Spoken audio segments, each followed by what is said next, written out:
Okay, we cool? We're good now? Yeah, I guess so. Let's talk about the Night of the Moth. Okay. Editor, you can start recording. Or whatever we're supposed to say. You'll know.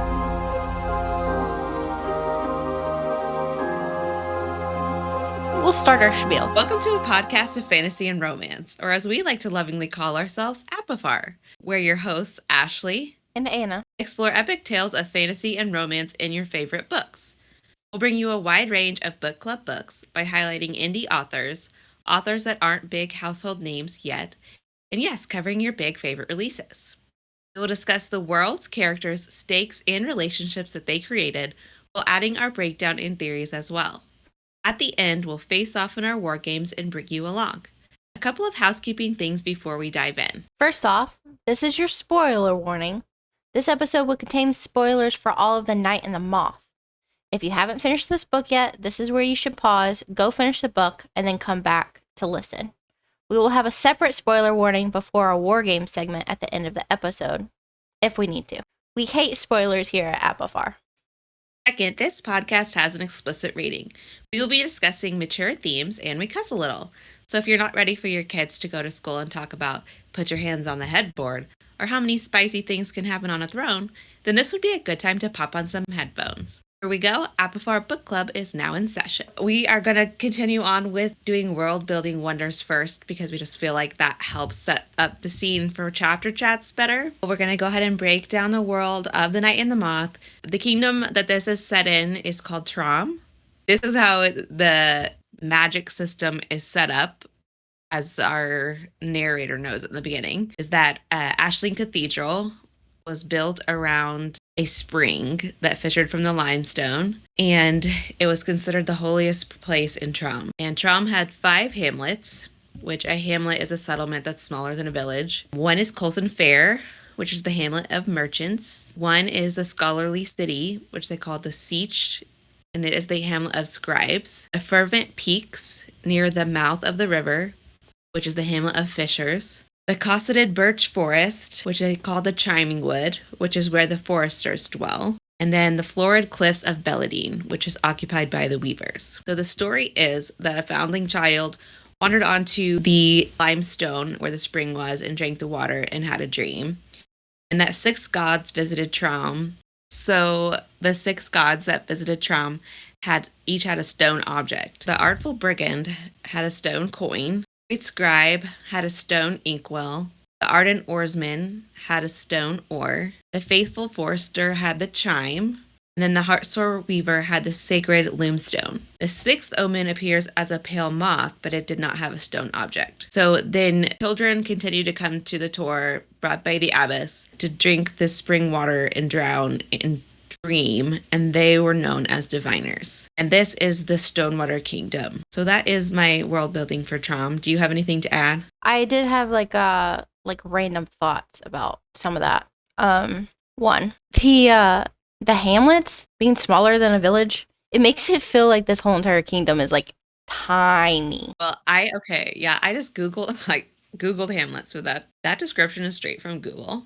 So I don't know if it could also be something else. Yeah, that's a good point, because when you say that, it does make it sound really tiny. But yet, I wasn't imagining it as tiny when I read it. Yeah. I wasn't imagining it as huge, you know? Yeah. So basically, anyway, our world hamlet's is a cute word. small in my head right now. Yes. Yeah. Okay. Yeah. Got it. Just to let you know what's happening in my head, because you never know. I like it. Sometimes it's good to hear it. Yeah, sometimes. This time not. Yeah, not all the time. Okay, so now we're going to start chapter chats. Chapter chats is where I break down basically the whole entire book in a summary form. That's not quite a summary. It's a little bit long. But we get through it, and we'll talk about what we think as we go. Okay, so I actually kind of set up the background of everything going on here. The FMC is one of the 6 diviners that dedicate the 10 years of their childhood to divine for the gods by drowning every day, multiple times a day, which is very morbid. They interpret the visions of the gods and working for the abbey, and they get skills they can use as trades when they leave, supposedly. They're shrouded, so they have covering their eyes all the time. Like, they haven't looked at their eyes in the 10 years that they're there at all, which is weird. And they think of themselves as sisters and live together in this cold cathedral made of stone. They are led by the abbess, and she's, as Gargoyle says, a bitch. And she teaches the girls about the 6 gods. Okay, so the story starts with our FMC working in the cathedral when she hears something going on outside. This is near the end of her 10 years of service. And a newly inherited king arrives at the abbey to learn if the gods favor his rule. He brings with him his knights, which there's only 2 of them in note, which is Roderick and Maud. And this is where I start. All these names are very old names and apparently British, according to Ashley. I don't know. I am not an expert. Okay. Just the audiobook is, the narrator is English, and so I was like, they sound English. Anyway, go on. It could be. We have Roderick, we have Maud, and our I definitely FMC think is Roderick Sybil. is. So, Yeah. Yeah. I think so. So maidens gather on a stone wall that's surrounding the cathedral, and they draw straws on who is to read the visions for the king, so on who's going to drown for him. And number 6, our FMC, also known as Sybil, rigs the game and takes a short straw so she can take some of the burden from her sisters. As 6 gets ready for the divination, she waits with Gargoyle, the most adorable sidekick I have read ever. I love him. He's amazing. Yeah. New favorite animal sidekick. He's not an animal, but you know. No. Gargoyle, as she calls him, we don't know his name at this point, calls everyone Bartholomew. And later we learn why and how devastating the reason is. But at this point, I felt a Holdor moment gonna be happening. You already did? Oh, yeah. I was like, everyone's being called Bartholomew. Really? I didn't even pick up on that. Okay, well, I actually like the way I experienced it better, so I was like, oh no, that's the most heartbreaking Oh, thing. I was still heartbroken. Anyway. I was very... I know, but I was like, not expecting it. Really? But, and I wasn't expecting the Hodor moment either, so yeah, it's apparently common for me. Mm-hmm. No. Okay, so there are other gargoyles at the cathedral that can move and work about the abbey, but only this one in particular is a companion to our FMC. The other ones appear very soldier-like. They don't have, like, a soul. They don't really talk. Nothing goes on. But our gargoyle does. He's got dreams and feelings and has a knack of not really understanding common quotes and sayings. Okay. Yes. And he loves our FMC, which, you know, we like that. Dedication. Yeah. I like to say, I think it's interesting on my second reread that there was kind of a hint here when they're introducing, like, oh, there's gargoyles on the Abbey's land. There's 25. Mm-hmm. And it's been, we learn later, about 230 years that this religion has been happening. So that makes about almost one every 10-ish years. So I did not pick up on that. That's I did the good. second time, not the first time. The second time I did, not the first time. Well, I also read it twice, but I really like how at least one calls them shrews. I can't remember if 4 calls them shrews later. I think she does. But I like how they call each other shrews. I just think I like the little nickname for themselves. It's very sister-like. They're very, I don't know, they each have their personalities, of course. Yeah. Their own descriptions. There's one that's, actually, I think it's literally one that's the most serious of them all.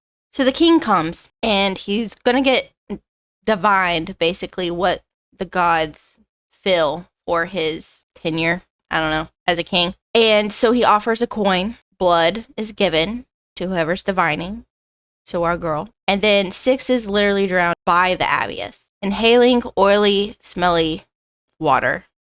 Smells like rotten flowers in the process. And I had a note about this. And I thought this was weird. So the spring is made of a limestone. And I had to look it up. I was like, why are they describing this as rotting flowers? Which, of course, clocked death in my head. But also, I thought the oily water was weird. And it was because I read a mystery murder book. And they were talking about how, like, the water of this pond was very oily. And there was, like, dead people just decaying in the water below. And so I was like, you know, that kind of makes sense. Because naturally, just because it's limestone doesn't make the water oily. I had to look it up. Something has to be decaying for the water to be oily. So I was just thinking over 250 years of people literally drowning and dying in the water must have just caused that. When she's pulled from the water, she is almost in like a trance-like state. And she kind of learned from creepy visions that relate to the different parts of the land where the other omens are known to be. Visions of kind of what each omen thinks or feels about whatever's happening. And she has to translate what the vision means. So she does that, and she eventually wakes up and is sick everywhere. And Gargoyle is going to have to clean it up. And she heads back out of the abbey. And it's been, I'm assuming, a couple hours because everyone is Seems asleep. like it's been a while. Yeah, everyone's asleep, almost. But as she's leaving, she's nauseous and heading back to her cottage that she shares with her sisters when she stumbles upon the knights and the king hanging out and being weird. They have stolen some spring water from the abbey, which is apparently frowned upon. And the gargoyles beat up our lovely Rory because of this. So he's sitting there smoking some weed, and we have Maud trying to distract her from what's going on. And when she smells the water that they have stolen, she vomits all over Rory's shoes, which I really loved. That was hilarious. And she runs off. Yeah. And he runs off behind her, but is a second behind her because he decided to take off his vomity shoes before following her. He gives her some weed to help with the nausea. Very nice of him. Yes. Chivalrous. Very chivalrous. Words are exchanged between the two, and although we can see that they find each other attractive, they don't seem to get along very well. Later, Sybil blackmails Roy to take the girls out in town so they can see how life is lived outside of the abbey and be prepared for when they leave. She blackmails him in exchange for not letting anyone know that they stole the sacred spring water. He's going to be their escort. So the next days, the girls are going through their normal routine, and by that night, they all gather together and have an evening of getting high as they're getting ready to go into the town. And one of my favorite parts is when we realize that he left her the weed. Like, I love the note that he leaves. It's like tied, and he says, "Be ready by tonight." And here's some weed, don't smoke it all. Literally, the next sentence is, "We smoked all the weed." Yeah, they did. They needed that weed. Those girls have been drowning for 10 years. Seriously, right? They needed to loosen up a little bit. But he gave it to him to spare his fucking boots, he said. Yeah, I like that part. That was really good. And I really like that they all they do have such a close sisterhood, and they tell each other stories of what they're gonna do when they're 10 years up. I know, which turns out to be so sad, but I thought it was cute. Like, we're gonna go do this and scream from the cliffs and all the things. So no, that was heartbreaking at the end. Okay, yes. So when night falls, they head to town, and each of the girls has an escort of a knight. Sybil has had a failed romp in the grass with one of the knights. She's not turned on by him at all. Yeah, he's just talking too much. Not really. Whatever. Yeah. The girls eventually He didn't even say good girl. I know, right? Eventually, they make it to the town, and they spend time dancing and drinking, and all the knights hang out nearby. The king ends up dancing with our girl and says, "I'm going to give you a gift to thank you for not telling anyone about the spring water." And so he challenges Rory at his craft, but it ends up being between Rory and the maidens. So the thing is, Rory is really strong, and I guess that's his craft. So they get 3 attempts. Here's my cat licking. I know. I saw him back there. Hi, kitty cat. So the girls get 3 attempts to try to knock him down on his ass. So of course, one of the girls is going to be Sybil, and she's going to do it, right? So they try, and they each have a different way of doing it. One kicks him right where he's hurt by the gargoyles. The other one kisses the shit out of him. And I love that he nothing. There's nothing there. And the king's like, "Oh, the pretty one." And Rory looks at her, and everyone else looks at someone else. And I was like, "Oh, that's cute." I love that. That was a really good little thing to put in there. Mm-hmm. Okay, so then it becomes Sybil's turn.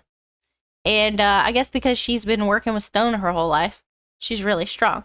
So she literally just picks him up and throws him on the ground and gets on top of him.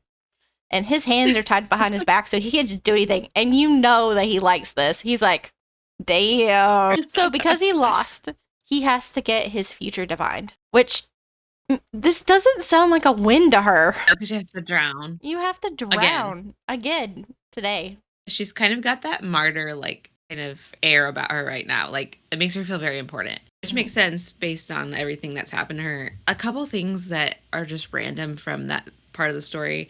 I really liked when Rory came to pick them up and he flipped her off. Yeah.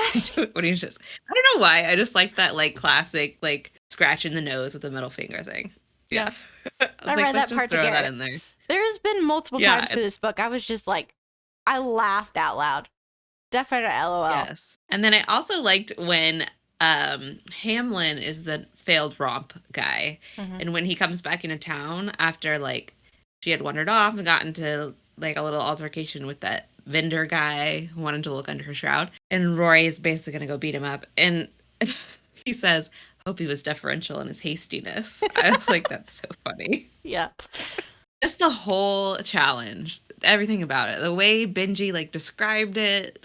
Benji, aka the king, and how the knights were so excited about it. I don't know. I just that whole like scene, the description that she used for it, just made it like one of my favorite moments. So. Yeah, it was great. I like that. That was probably one of my Yes. favorite parts of the book, which I was going to tell you about later in the favorite parts one. But yeah, this is it. We're gonna talk about it later. Yeah. Again, and say the exact same thing. Anyway, okay. So on the other side of the coin, Sybil goes and drowns. And I like when she woke up the gargoyle and she said that he screamed. And I just love that. Like it's shocked. Like this gargoyle is the best. Yes. So they're doing this behind the Abbeyess's back. She's normally the one that holds the girls down and drowns them. And so when they're doing this behind her back, she asks Gargoyle to do it, and he's not into it, right? And then he's like, make him do it. And Roy's like, hell no. I ain't doing that. I loved that part too. Yeah. Yes. So sadly, Gargoyle holds her down, and something different happens this time. Instead of seeing the normal visions that she normally does, it's basically a history of past maidens drowning and dying is what she sees. She's very concerned by this. And she also isn't talking during her vision. So she is silently just laying there while Rory's there worrying about her, probably. I think so, because Gargoyle says something like hate knights and all their chivalry, or like it wasn't that, but it was along those lines. And so I could just imagine Rory standing there like, what the heck's happening? Like, I don't know, just giving him a hard time, like, what are you gonna do about this kind of thing? I don't know. That was what my headcanon was, that he was like freaking out, like, what do we do? Yeah. But she wakes up and he's gone. And so that was sad. I was upset about that. I know. I was kind of like, wait, what? But I think it said that his knights came and got him, so. Yeah, they forced him to leave. So the knights are about to leave, but right as they're leaving, she wakes up and runs to the wall, sees all her maidens, and basically Rory gets to see that she's still alive, so that's good. Yeah, I think he liked that. There's this random thing that happened between Sybil and the gargoyle, like during that part where he has to be like take on the abbess's role. Before they go in there to do that, Sybil says to the gargoyle, because you have never lived beyond this place and you never will. And then he says, neither will you. And I remember reading that for the first time and I was like, but I didn't think of it much after that. But obviously that's a little bit of foreshadowing that Gargoyle, he knows what is going on, but he doesn't really, he tries to tell her with his story, but she keeps like putting the story off. So yeah, I know. I was like, girl, you need to listen to the story. Something's going on here. Yeah, he really wants to tell you. He really wants to tell you. And it was, God, he just breaks my heart. But I was mad at her for her saying that to him. I was like, that is rude. Yes. Yeah, she's still in her kind of like high horse. Yeah, I'm a little bit better than everyone else. Yeah, but yeah, I thought it was rude too. Okay, so after this all happens, every new night, a maiden disappears. And the abbess basically says they've all run away. And the girls are getting more and more concerned, and they get locked up into the cottage. Sybil decides that she's going to leave, and she's going to go try to find the king and Rory to ask for help, but she's unable to find them. She's able to get to, like, the castle, but they're gone. They're not there. So she heads back to the cottage, and another girl's gone. Sybil is the last, and in the middle of the night, Rory transports himself into her room. Wait, before we go on with that. You want to do the eye thing? What? The mirror. Oh, no. Okay, go ahead. All I was going to basically, most of my interjections are going to be about the gargoyle because Okay, I was just going to say, once again, I love when he's following her from the castle and she doesn't know it. And he says something like, "What pace should I let it run at?" Then Yeah. and she screams and he screams too. Yeah. And I just love him screaming for some reason. That's just great to me. And then like he did say here, he said, the abbess promised you to be the one to stay with me. And I think that was like she has again told him what's going on, or he knows because he's been there the whole time. And I don't know, just a little foreshadowing of it. Yeah, very true. I also Okay, like that Rory every time he transported himself. sneezes, it like gets so loud. She describes it as basically like waking the dead, kind of. So Sybil's the last. And in the middle of the night, Rory transports himself into her room. And she's like, how the hell did you do that? Attacks him, puts him on his back. Like he kind of does that to her. And he is immediately concerned because she's fallen because a gargoyle's pushed her and she had bled. And she's got bruises all over her arms because she's been pinching herself to stay awake. And he's obviously moved by this. And he agrees to help her escape the abbey. And is very upset that she does not have shoes. I mean, fair though, but yeah, He's that's like, so we're cute, going to be leaving and you have no shoes. Yeah, she's like, I don't have anything, and he's like, what?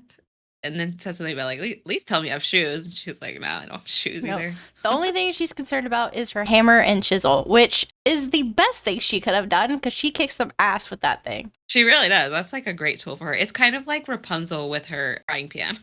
Yeah, it is, kind of, isn't it? The Disney version. Yes, yeah. the Disney version. But also, I think with Rory, we get so many like touch her and die or who did this to you moments. Like not just one. And I like that.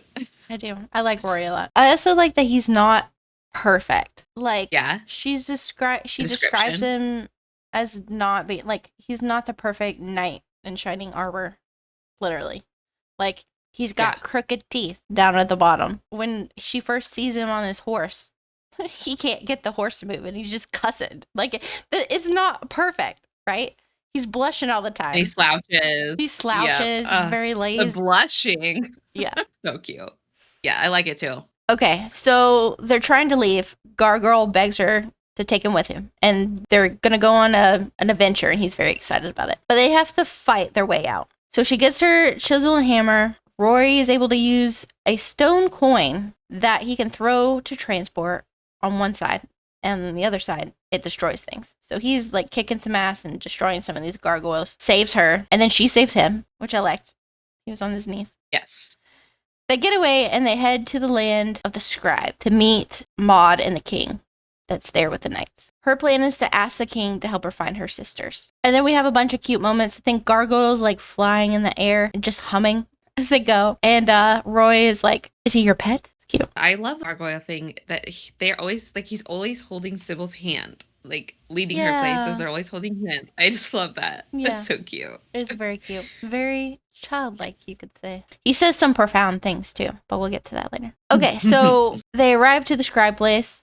We have a cute moment where Rory ends up stealing the scribe stylus because he's asleep and then handing it back to him like he's just being nice and giving him his own stylus. Yeah. And another moment where we kind of learn that the sprites, which are kind of like the creatures that have been killing people that the original religion is kind of protecting them from, are all starving. So she notes that as she goes on through the story that all these sprites are starving, and she's kind of like heartbroken by that. And it's because the humans are stealing all their resources. The group takes Sybil to go meet a man, and Gargoyle has to stay with the horse to prevent the horse from getting lonely. And the others head in to see a man who turns out to be the omen, the scribe omen. His eyes are made of stone, so that's of note. And he's excited to see Sybil because he's gonna get some food. It looks like he wants to take a bite out of her, literally. We learn that the quest this group has set out on is to win against the omens in their craft. And when they win against the craft, they get the stone objects that each of the omens are known for. Once all the objects are in the possession of the king, he can, quote, take up the mantle, which I don't know if they actually ever describe as,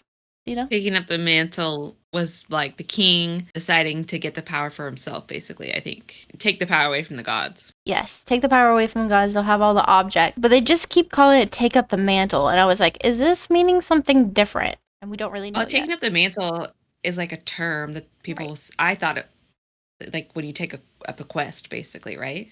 Yes, a quest. But I feel like, I don't know, I just feel like there's going on there. Okay, so the Okay. group challenges at his craft, which is basically knowledge, and ends up winning. The Omen is a sore loser and will not give up his inkwell and attacks their group with ink that turns out to be kind of like an acid. Roy eventually destroys the Omen with his stone coin after the scribe becomes so distracted by Sybil's blood that he's just licking it up, which is really gross. Yeah, one of the things I did note about his questions, the Harriet Scribe's questions, is that he asks about Bartholomew. He asks what was the name of the first foundling child that drowned and dreamed at the cathedral. And obviously, we learned later that's Bartholomew, so I thought that was interesting. And then I liked that they asked him what her name was, and, of course, he doesn't know. What It's not Six's important. name was. Yeah. What's Six's name? Yeah. Which Anyway. our group doesn't know yet. She remembers in the back of her mind, but Yeah. she I used to hasn't keep said it calling in her 10 Six years. for now. Or Diviner. Roy calls her Diviner. Diviner. My diviner. No, Benji calls her my diviner. Yeah. So. Are you sus of Benji yet? I was not sus of him yet, but I did notice that he seemed kind of like, I'm going to call it possessive over Sybil. It's not really quite possessive, but it's just kind of like, he's always like, my diviner. He seems smitten with her, kind of. So I have no idea about any of that. I loved him, so I really liked him. I did too. I just thought he had a crush on her, basically. Yeah.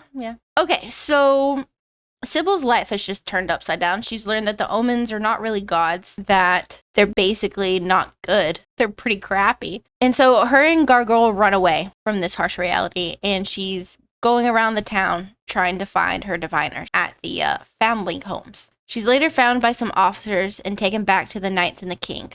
Gargoyle takes a nap, and she learns from Benji the actual history of the omens and the stone objects, according to his grandfather anyway. 230 years ago, like I said, is when 5 humans came to the kingdom and they wanted to lead.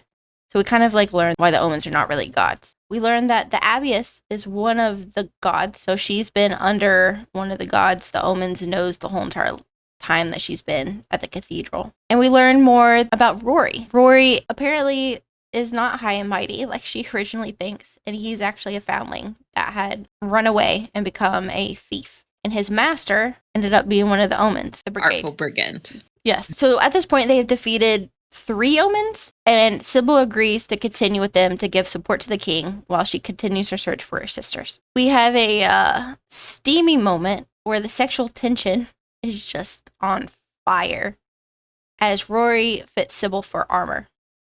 But he doesn't do her breastplate, just basically the legs, arms, all that kind of stuff. I love this whole scene, which, I mean, I'm basically just going over my tea time now, but the whole forge scene was just like gold for me. It was great.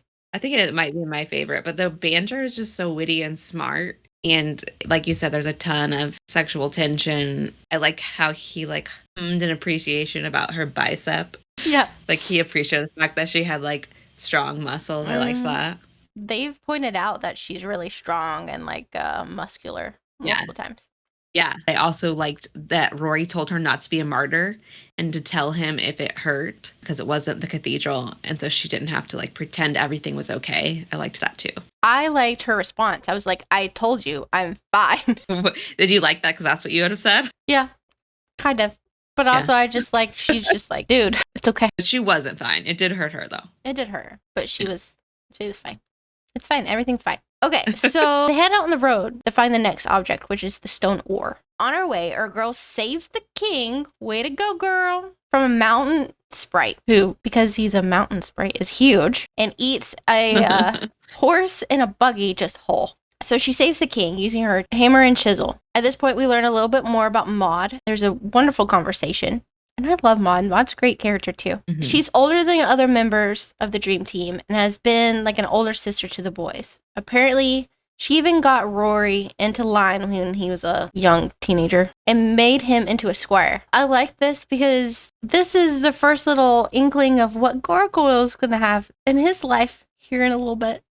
He's going to be a squire. Yeah, that's true. Mm-hmm. The story Maud told about being the one to throw the first stone at Benji's grandfather, I was like, first of all, yes, it was, very deeply moving, but why did she have to throw the stone? She couldn't she have just been I don't agree with you anymore. I'm separating myself from you.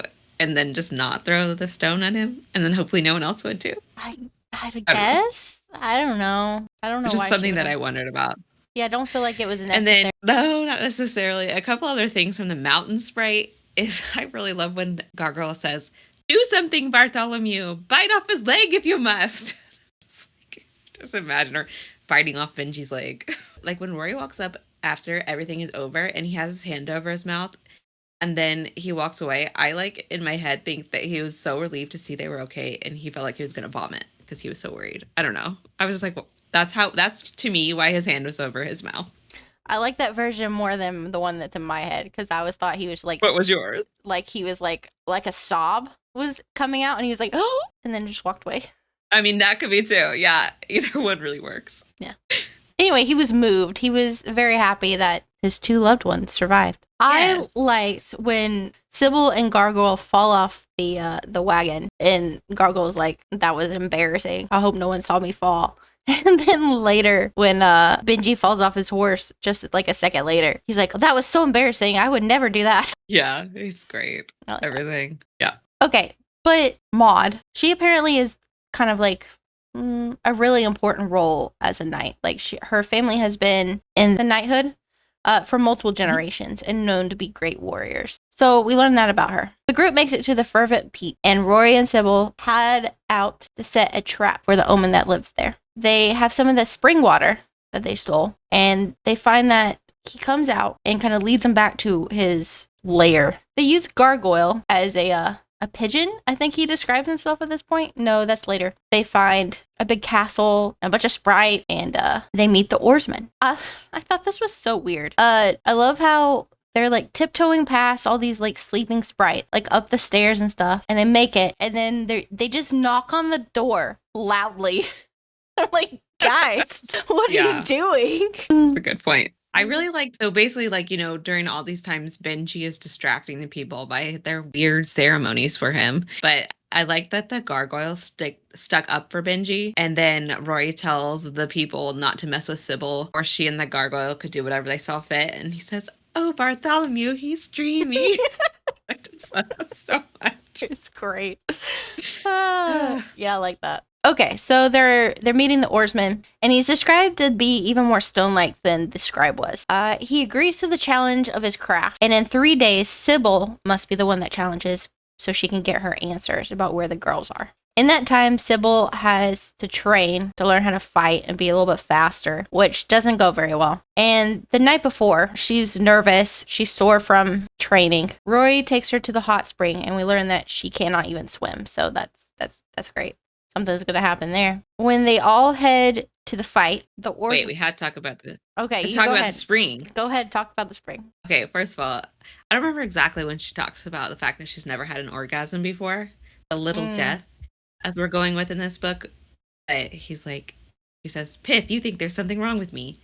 He says, "I don't." Rory's voice was gravel. I was wondering what it would be like watching you unravel. Really liked that part. Mm-hmm. And somewhere in there, she also like says that she drowned for nothing when she's like having this revelation, and that really kind of broke my heart. And I just really like how much faith Rory has in Sybil, like that she's just gonna beat the oarsman. Like no, like he doesn't have any doubts about it at all, which is really cute. He's like not even worried about her. But that's how much faith he has in her. I mean, he is somewhere deep down, I'm sure, but you know.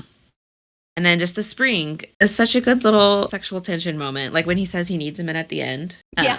Like he doesn't leave with her. It's like obviously he needs to stay there for a second. And of course he blushes again, which I love his blushing. But yeah, those were my comments about this scene. Well, I thought it was sad, but also kind of sweet how concerned he was. He was like, I'm an idiot because you don't know how to swim. You've drowned your whole life. That's true. And then I took your leg out from underneath you. That was so cute. Like it was like not even I would say a necessary like scene, but it just added like a layer of I don't know, maybe humanity. Like he made a mistake that like we'll say hurt her, and then he was like sorry about it. I liked that. Mm-hmm.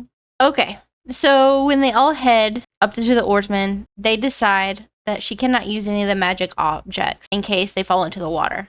Because basically the oarsman is chosen where they're going to fight in the middle of a lake on a wood platform. So he has easy access to the water that he can use his oar on and dominate her, basically. Yeah, and Maud's like, you're going to be fine as long as you can swim. And poor Gargoyle And is then- like, she's great at drowning. I love that. And like, flies off. She excels at drowning. And Maud's like, that's not a good thing. And he starts crying and goes off. But I love that he comes back with the hammer and chisel and he's like, I will carry your knight's weapon, basically. Yeah. I think that's one of my quotes down later. I'll tell you about it then. So she heads into the match, and Sybil is losing pretty badly. As he's able to control the oar, he controls the water. So he's kind of like pushing her around with all the water, and she's falling all over the place. But at one point, she loses her helmet and her shroud is washed away, and the oarman is taken by surprise at what he sees, which gives her enough time to hammer her chisel into his chest. But in his last act, he tells her that all her sisters are dead, like every other maiden sent to him every 10 years, and breaks the platform where they were fighting.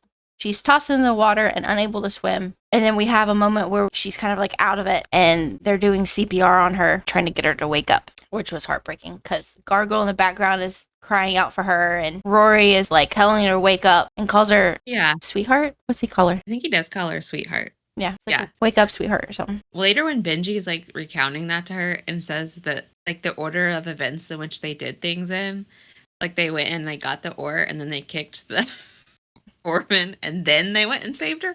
I'm like, okay, there are like 3 of you. Can one of you go get her and then someone go get the oar anyway? I think that's just it's his priorities that he's doing, and I bet that's what he did. But Rory, I can see immediately jump in to get her. I love that. Yes. I think I'm going to go with that one. That's what I think it is. Yeah. Okay. She wakes up in the Chiming Woods, that hamlet, which Maud is from, in Maud's house, I believe. She learns that Benji knew that the other diviners have never been found after their service, and she feels betrayed and runs into the woods because without shoes. Okay. She meets Rory on the road. Go ahead. I was just going to say, because I just know obviously where this is going, but there was a point somewhere in that part with Benji where she says, of all the faces I'd seen since I'd left the tour, I feared I saw my own and Benedict casters the most. And I thought that was very interesting because of how the story ends. And so I think like she sees herself like Benji is. And so I was just thinking maybe in the next book, like she's going to kind of have to be like him a little bit to free herself. So I don't know. Backstabbing? Yeah. Because she's of course going to have her revenge. Of course. What you made me do. All the girls are in their revenge eras. I love it. For 2026. That's going to be the theme. Yeah, it's great. Yeah. Okay, so she runs in the woods. She's got no shoes on. She meets Rory on the road. And this is another one of my favorite scenes. Maybe because it has blood and I'm learning more about myself that I like things about blood. I don't know. But basically... Okay, this is an extremely poetic moment. Oh, but I know. Yes, the blood too. Yes. It is a poetic moment. That's what it was a joke. But yes, it's a beautiful moment. So she gives Rory her name, but she just doesn't say her name out loud. She has a history of taking someone's blood and then learning their name for their vision. So that's basically what she does. She bites her thumb like he had done before and then tells him her name. And it's cute. And I like it.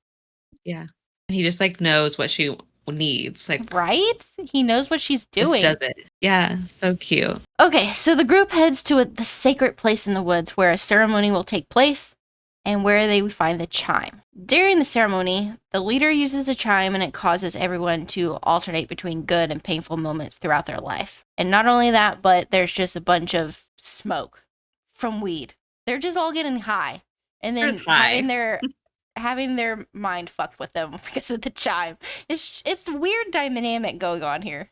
A big trip. They're going on a big trip. They're going on a big trip. Yeah, exactly. And then before that, though, is when the Gargoyle calls Sybil and Rory out, which you're probably going to mention. Maybe you're going to mention that in your favorite quotes. Yeah, but you go ahead and do it. Do it now. Do it now. Okay. So they have this moment where the gargoyle's sitting with Sybil and calls Rory over and is basically like, so when are you gonna put her out of her misery and admit that you love her? And then this whole conversation and says, oh, you don't love each other? Like what happened when you came back from the spring and you were making those little sounds? I was trying to sleep and you woke me up with your little sounds. Very classic. It was hilarious. I like that part a lot. And Maud in the Maud background, just like yeah, that's so good. I knew the whole time they were Gargoyle. going behind our backs. Yeah. Something was happening. And Benji's like Yes.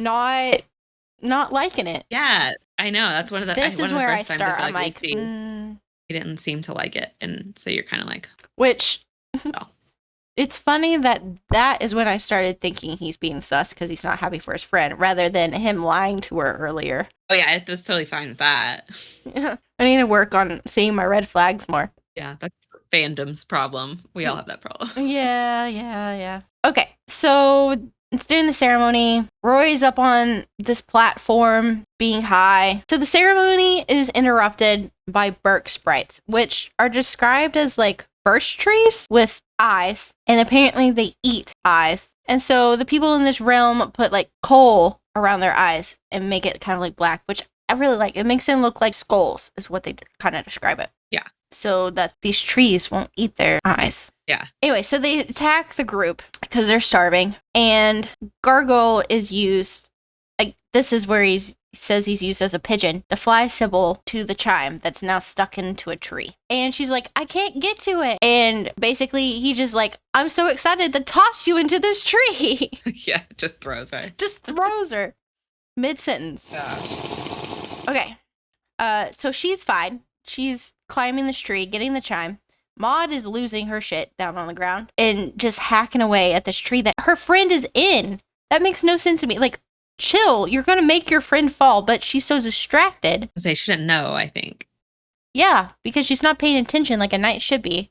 And it's just bloodthirsty, killing all these sprites. But Maud gets hurt, which kind of sends Benji in a weird spiral there for a minute. And when she wakes up, Maud thinks that Sybil should be given the knighthood. They kind of all agree. We have some more red flags by Benji, as he kind of wants dedication to him. So she refuses to declare herself to the king, but agrees to the other parts of the knighthood, and Benji kind of is upset about this. Later that night, we finally get Sybil and Rory falling into a bed together. And no, it was such a really good one. Go ahead, say what you're gonna say. No, go ahead. What are you gonna say? Well, are you gonna talk about the sex scene at all or no? Nope, go for it. Okay, I really love the sex scene.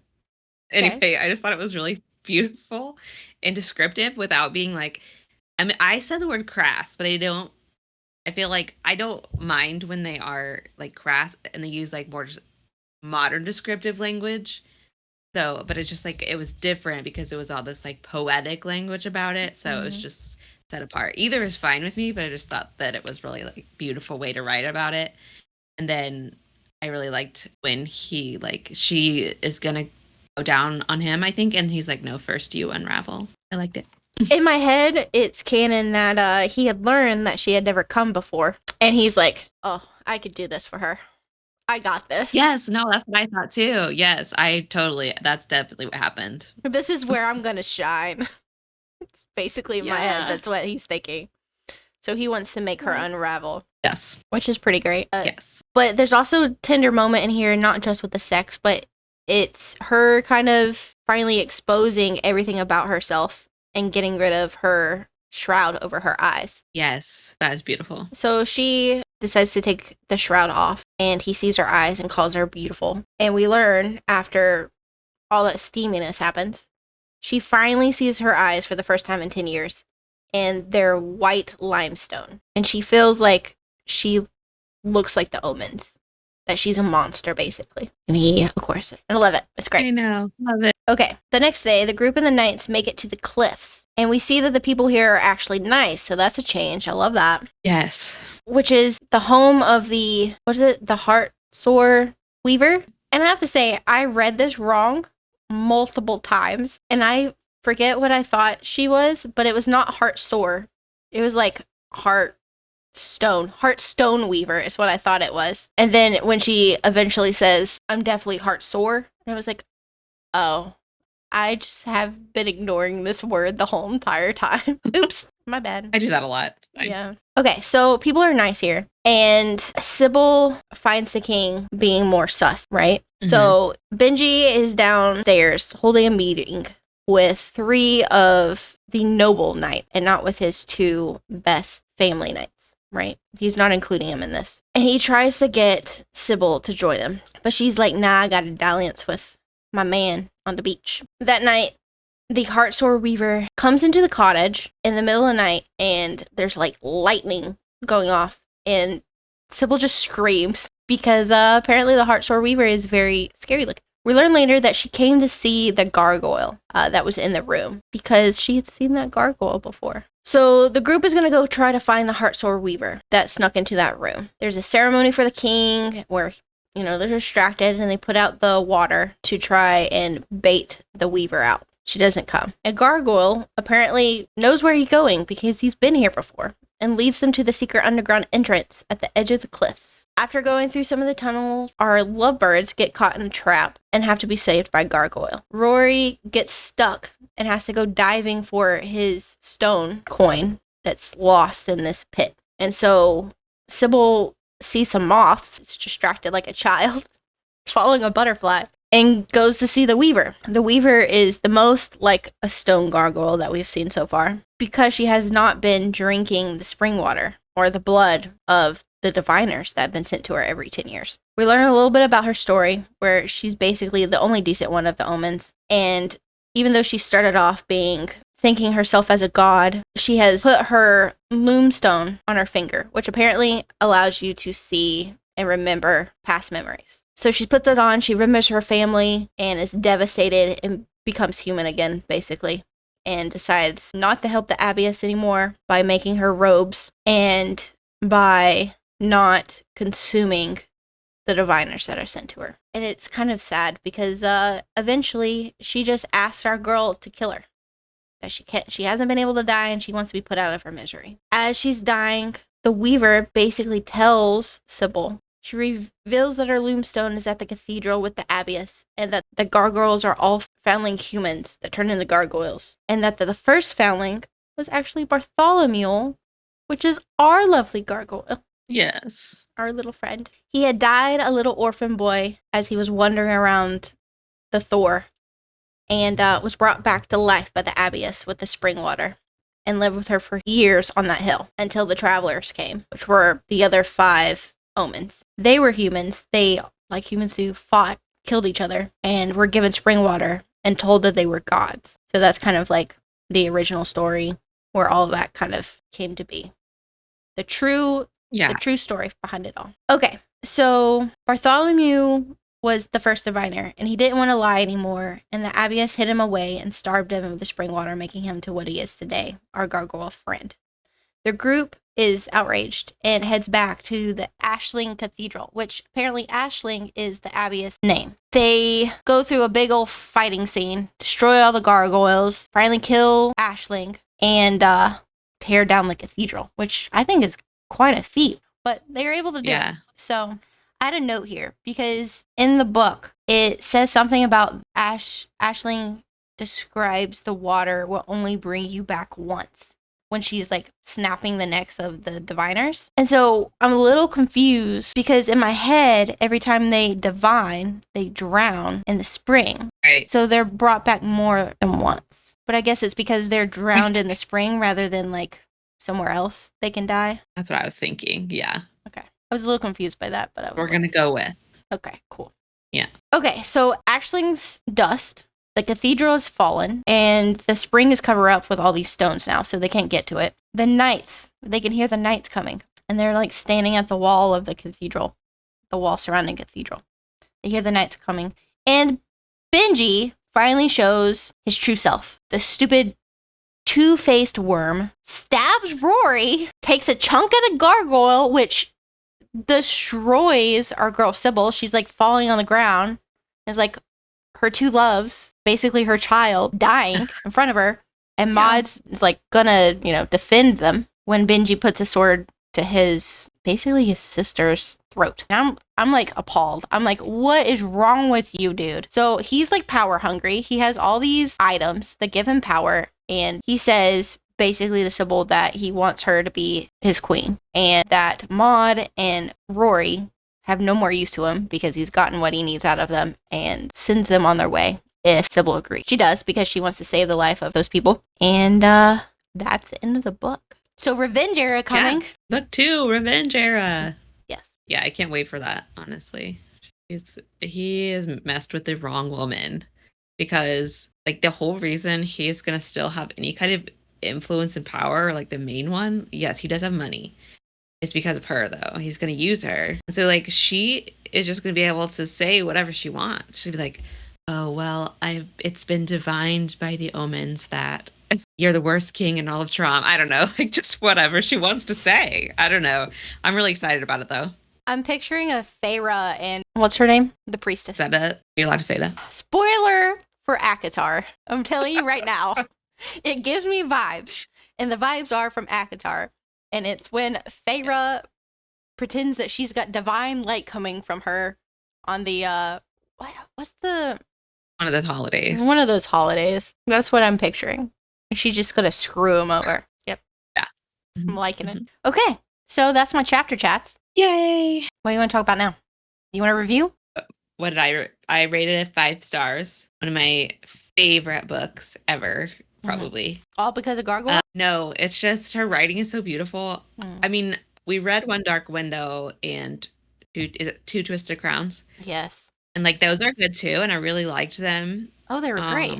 Yeah, I think I only rated them 4 stars, but like again, that's a good rating for me. So, I really liked them, but this one was just like, I don't know, just bringing her like beautiful writing into this like story where we get a lot of our like things that we like touch her and die stuff, like stuff with Rory. Rory's a great main male character, and then also our cutest little gargoyle. Like it just sets it up to be like this perfect book for me. So 5 stars. I mean, I guess we could say the spice is a 1, but you and I have been I think you and I have been like very generously. Like we'll say it's no spice, and I feel like sometimes people would be like it's a 1. So I don't know. Like I really want to say it's basically no spice, but there is one sex scene. So there's one sex scene, so it gives me one chili pepper. 1 chili pepper. But yeah. 5 So I mean, I stars. just loved it. But it doesn't need more chili peppers for it to be good. No, it doesn't. I'm just saying that because some people are really sensitive, I think, to the open door spice. Like I realized that in first Starheart, we said it was no spice, but then it did have that mention of her having oral sex, and I was like, some people might consider that like to count, but it didn't like graphically describe it. So anyway, this one chili pepper. It's great. I give it 5 stars as well.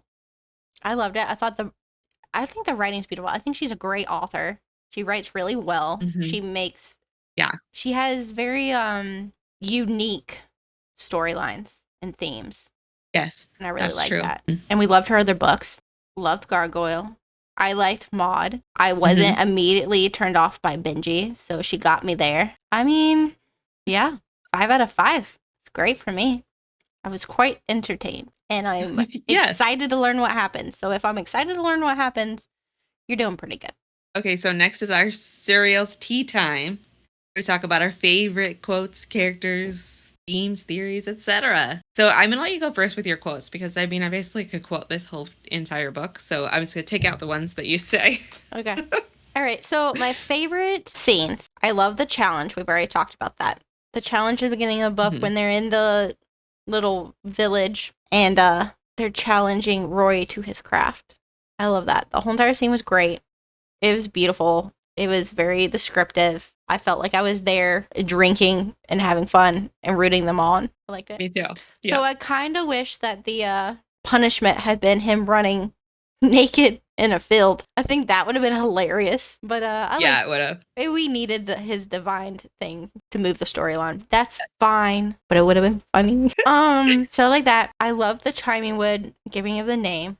That's probably one of my favorites. And then we didn't talk about it, but when they were on the cliffs, you talked earlier about how the girls would tell each other stories. And one of the last stories she told one of the girls was that they were going to be at the cliffs and they were going to scream so loud and just free. And she does that as kind of like a goodbye to her sisters by herself.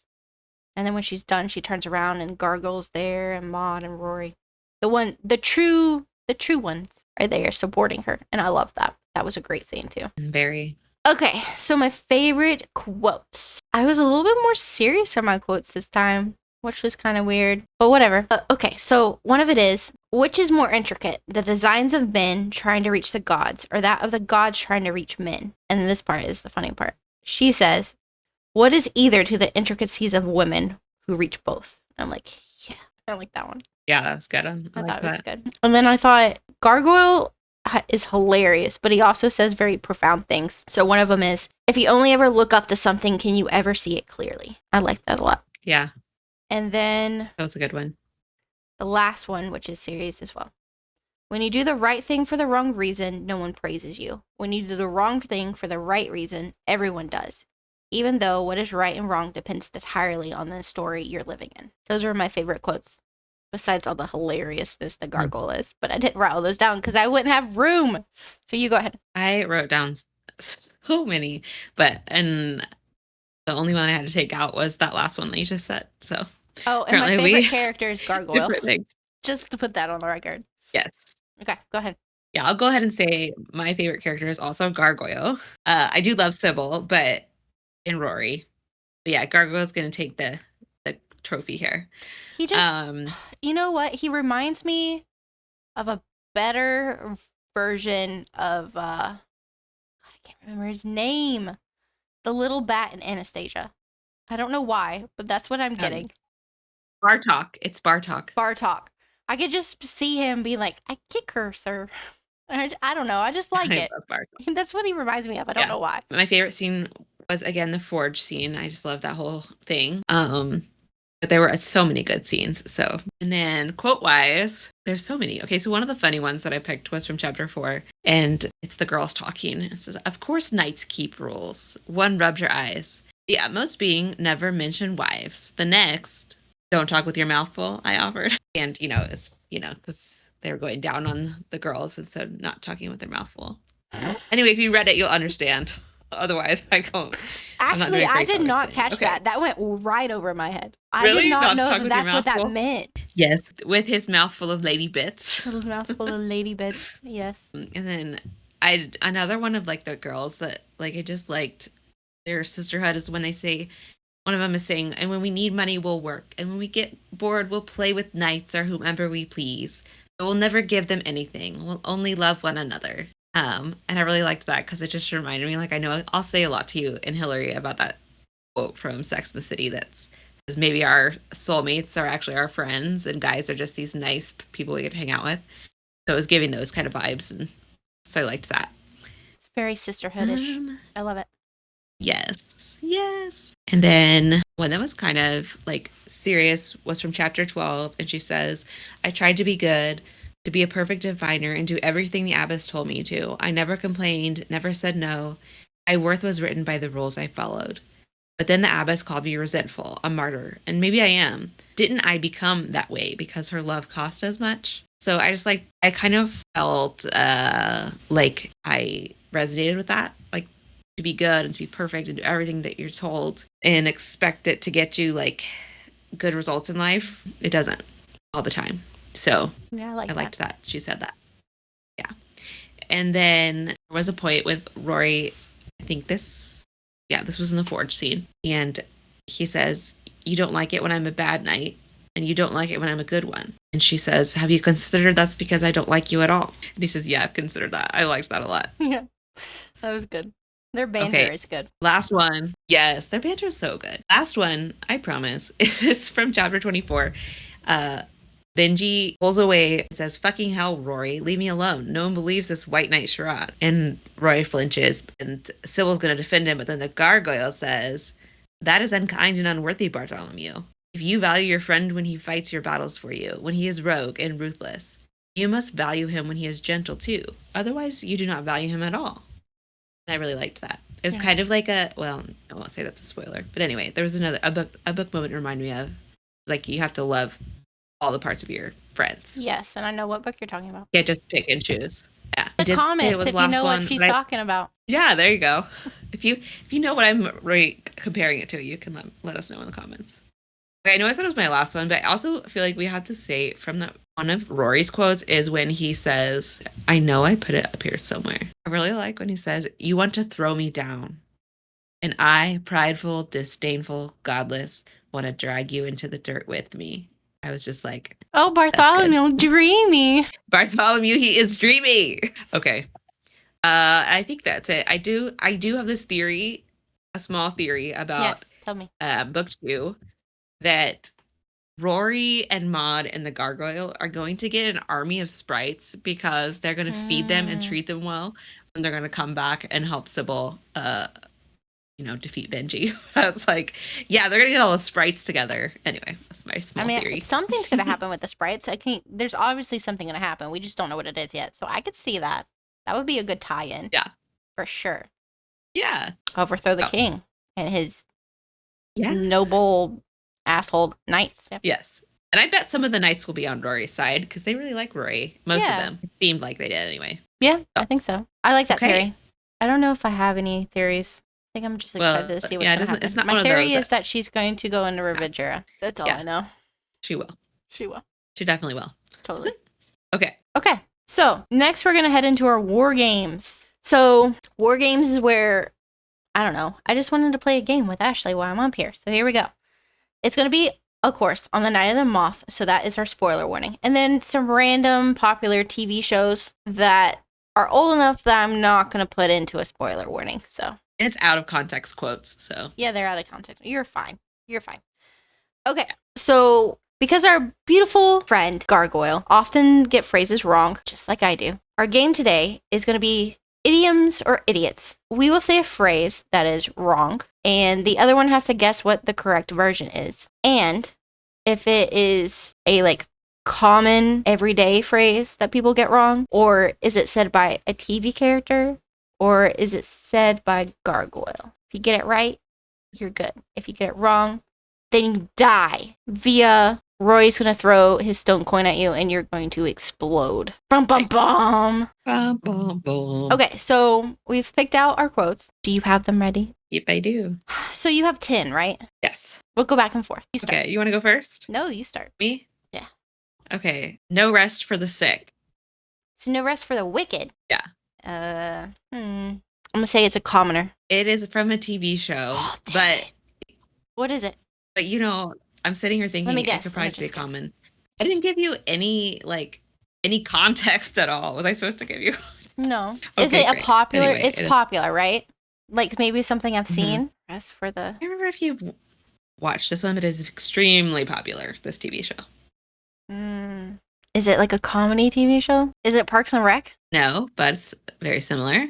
The Office? Yes. Oh. It is Michael Scott. Is it? There we go. Okay, well, I lost. I didn't give you any context, so that honestly, no, I think that should count. You think so? Okay, we'll see how it goes. We'll see how it goes. We'll decide later. We'll decide later. Okay. Okay, you ready? Yeah, sort of.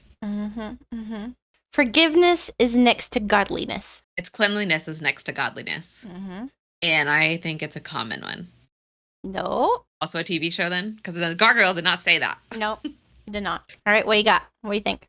Is forgiveness is next to godliness? Is it a sitcom? No. A drama? No. I'm confused then. It's very... I have no idea. It's very similar to yours. So it's like comedy. Oh, is it? So is it Parks and Rec? No. One more guess. Is it? Forgiveness is next to godliness. The 30 Rock? No. It is... I have no idea. Cleanliness next to godliness. And it's I said that. From The Office. And Michael says it. So I tried to trick you and choose one from the exact same show. Well, you did trick me. I know what the quote is, but yeah. Maybe we should die then. Because, we are probably going to know the correct idiom. Probably. Yes. So yeah, okay. So we both have been exploded once. Exploded. Yeah. Get it all right or nothing. So we might be dead a few times. We'll see how it goes. We'll see how bad we die. How many times we die. Yeah. All right. Okay. Your turn. By the seat of my skirts. It's by the seat of my pants. I think it's Gargoyle. You're right. Yes. It is Gargoyle. And he doesn't have any skirts. How does he say that? I don't know. He just wants some, maybe. Maybe he does. Yay. Okay. Nip it in the butt. It's nip it in the bud. And it is a common, it might be used in TV show, but it is a common, like, thing people get wrong. Correct. All right. Your turn. Okay. When in Rome, do what you want to do. I've only heard when in Rome. I don't think I've ever heard There's a anything second part. else. That's because you really shouldn't have to say that, the last part. So I'm gonna try to guess what the other part is, I guess. When in Rome, do what the Romans do. That's what it is. That's it, yeah. That's what it is. Okay, and I guess it's commoner. Yeah. It's just probably not common, but I literally have gotten this one wrong. Really? Tyler gives me crap about it all the time. Because I said, when in Rome, do what you want to do. And he was like, Ashley, no, that's not it. I love that. Anyway, now I know what the correct is. Yes. And yes, makes way more sense. Okay, so hold please. Okay. So we both got the first ones wrong. Is that right? And then the second time, we both got them right. We both got right. And then this time, we're about to see. I am within myself with fatigue. I am beside myself with fatigue, and that is our gargoyle. Oh, yes, it is. Okay, my next one is the show must go wrong. Is the show must go on. I feel like it's from a TV show. And is how many guesses do I get? I think we've been like 4. I think we've done 3. We'll say 3. Yeah, let's do 3. All right, is it from The Office? No. Is it from Friends? No. Damn it. Okay. You're close. I'm close. Is it from New Girl? No. Dang I it. wish it was, though. It's from Parks and Rec. It's Andy Dwyer. Okay. It's Andy Dwyer. To be fair, I've never seen Parks and Rec, but it's fine. Okay. It's still a loss to me because laugh. I should have seen that show. All right, so I lost that one. Okay. Boom! My head explodes. Don't judge me. Okay. Okay, so every day has its dog. Every dog has its day, and that's also the gargoyle. Yeah, it is. He's so cute. I love our gargoyle. He is. Okay, another thing coming. Say it again? Like, you'll have another thing coming. Oh, well, you have another thing coming. I'm going to say this is commoner, and why do I not know this? Why is it just out of my brain? What? That's one of the most common misused. I bet this one is most people don't even know what's wrong. Because I usually say, you have another thing coming. I mean, not that I say that all the time. You have another thing coming. That's another thing going? I don't know. What is it? You have another think coming. Think. Like, I have to think about it. Yeah. But most people don't. Boo. Even I know. Yeah. Anyway. Okay, you've died 3 times. That's your 3rd time dying. Yep, it sure is. Thanks for pointing that out. Hopefully, you're welcome. Hopefully you have 7 lives. If you have 9 lives like a cat. Yeah, I know, right?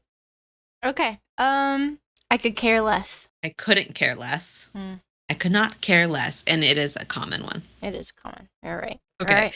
This one, is it the altitude that makes you such a mad apple? That's Gargoyle, and he says it at the oars people, and it's a bad. What did he say? He said mad apple. It's a bad apple. Yes. Yes. You're correct. Yay! Out of the blue. It's out of the blue. Mm-hmm. I think it's from a TV show. Okay. Is it from a TV show? Mm-hmm. Okay. I'm gonna go with New Girl. Okay. Who says it? I'm gonna go with Nick. You're right. It's Nick. So good. I think this just is proving that I watched too much TV. But anyway. Okay. Okay. My next one is you're looking less green around the gut. It's Gargoyle, and it's green around the face. It's green around the gills. Gills. I knew that. I thought that literally a second ago, but I didn't say it. Okay, it's fine. It's totally fine. It's totally fine. Green around the face, which makes more sense than gills. It does. But yeah. That's why I thought to myself, it's like, why would it be gills? We're not fish. No, people are, I guess. They're comparing them to a fish one day, maybe? I don't know. Okay, so random. This isn't, well, it might be a quote from you. I don't think it'll be a quote. I'll say it at the end. Okay, go ahead. Let's see. No, your turn. I know. Cut off your nose to spider face. Cut off your nose to spite your face. And I think it's the Gargoyle. Wrong. Okay, I don't remember who. So it's a TV show? It is. And do you want me to tell you who it is? Yeah, just go ahead. It's from The Office. Michael says it's spider Michael face. Scott. He has the most. He's crazy. Okay. Man. Okay, my next so one you is got that wrong. for all in. Yep, I died twice. Okay. And you've died 4 times. Shut up. Okay, my next one is for all intensive purposes. It's common, and it's for all intents and purposes. Yep, you got it. Yay. Okay. Dead as a door hanger. Dead as a doornail. And that's a well, I'm going to say common. Wrong. It's Gargoyle. Is it Michael Scott again? Gargoyle said that? Yeah. Oh man, I thought I was going to get all of my baby's quotes. He says dead as a door hanger. I love it. So funny. Yes. Okay. Okay, my next one is that's a moo point. It's a moot point. Uh-huh. And I have 2 guesses. It could be Nick from New Girl, but it sounds like it's from Friends. And Joey says, how did you even get that? Okay, I just saying like I've watched Friends, but I don't think I could. I had to. This was from Google.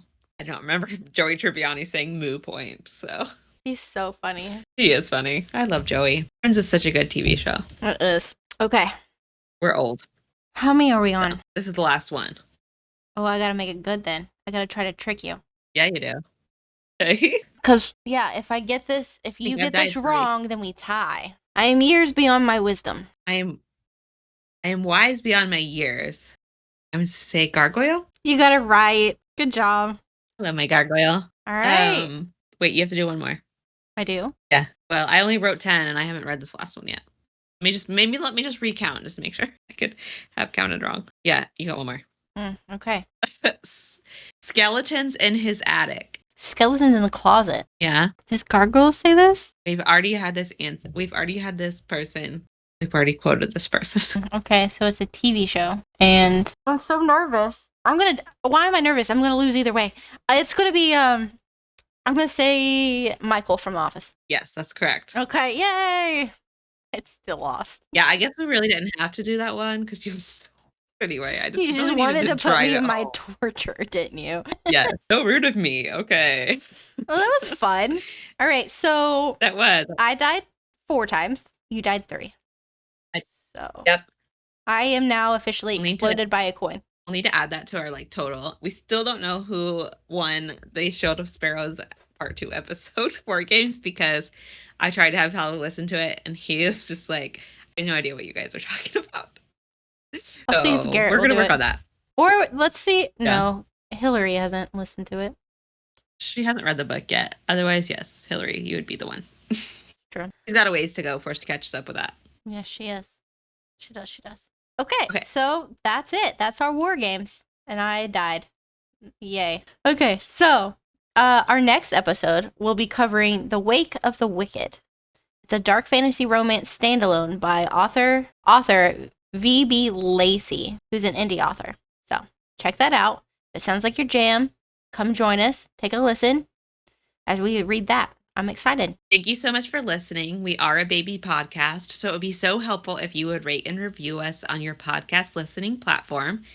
Also, follow us on social media, a podcast of fantasy and romance on Instagram and YouTube, and a pod of fantasy and romance on TikTok. It's been fantastical. We'll see you next time. Bye. I always pick something